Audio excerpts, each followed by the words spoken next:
السلام علیکم ورحمۃ اللہ وبرکاتہ۔ بسم اللہ الرحمن الرحیم۔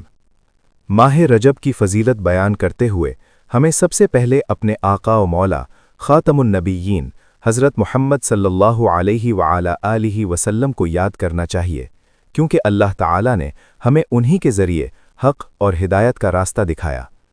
ماہ رجب اسلامی سال کے بابرکت مہینوں میں سے ایک ہے۔ یہ وہ مہینہ ہے جسے اللہ تعالیٰ نے خاص حرمت عطا فرمائی۔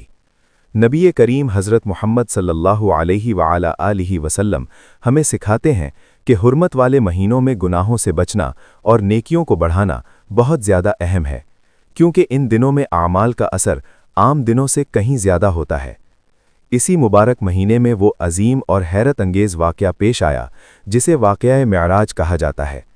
اللہ تعالیٰ نے اپنے محبوب بندے اور رسول حضرت محمد صلی اللہ علیہ وعلا آلہ وسلم کو ایک ہی رات میں مسجد حرام سے مسجد اقصیٰ تک اور پھر آسمانوں کی سیر کرائی۔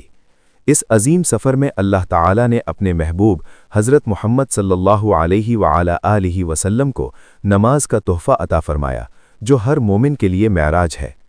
نبی کریم حضرت محمد صلی اللہ علیہ وعلا آلہ وسلم کا فرمان ہے کہ انسان کے لیے سب سے قیمتی چیز اس کا ایمان اور عمل ہے۔ ماہ رجب ہمیں یہ موقع دیتا ہے کہ ہم سچی توبہ کریں، اللہ کی طرف رجوع کریں اور اپنے دلوں کو گناہوں کی میل سے پاک کریں۔ آپ صلی اللہ علیہ وعلا آلہ وسلم نے ہمیں سکھایا کہ بندہ جب سچے دل سے توبہ کرتا ہے تو اللہ اس کی توبہ کو قبول فرما لیتا ہے۔ یہ مہینہ دراصل رمضان المبارک کی تیاری کا دروازہ ہے۔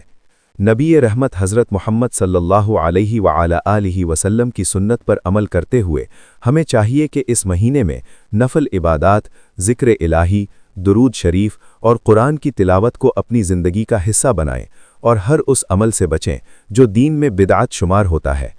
آخر میں یہی دعا ہے کہ اللہ تعالی ہمیں ماہ رجب کی قدر کرنے کی توفیق عطا فرمائے، ہمیں نبی کریم حضرت محمد صلی اللہ علیہ وعلا آلہ وسلم کی سچی محبت اور کامل اتباع نصیب فرمائے اور ہمیں آنے والے رمضان المبارک تک خیریت کے ساتھ پہنچائے۔